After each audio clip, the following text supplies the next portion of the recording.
Hello friends, it's Dan and Albert and Kumi! So for today's video, we're just going to have a very big announcement. And that is, we're going to launch our new channel name. Actually, matagal ko na rin siyang pinag-iisipan at pinaplano kasi I wanted this channel to be more inclusive, more playful, tsaka more reflective of our journey.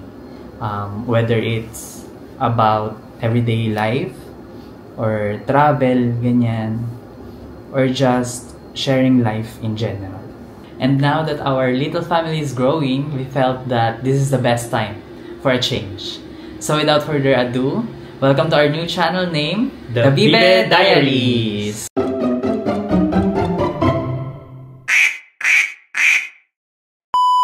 So bakit nga ba The Bibe Diaries? It's actually a fun play on our names, Daniel, Albert, and Kumi.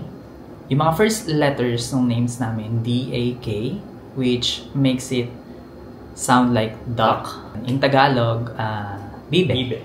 Sobrang excited kami for this new chapter and we can't wait to share more adventures, stories, and simple joys with you guys. We hope you'll continue to be part of our journey. We would also like to take this opportunity to thank the Biik Adventures, yan, mga friends namin yan. They're one of our inspirations in this rebranding, so maraming salamat.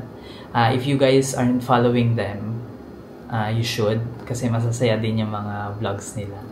Yes. And also, thank you to Annie's Kitchen. Yan, tita ko yan. Mag-subscribe din kayo guys. And to everyone na nagsusupport sa amin, na nanood. Of course, mga nakasubscribe. Maraming salamat.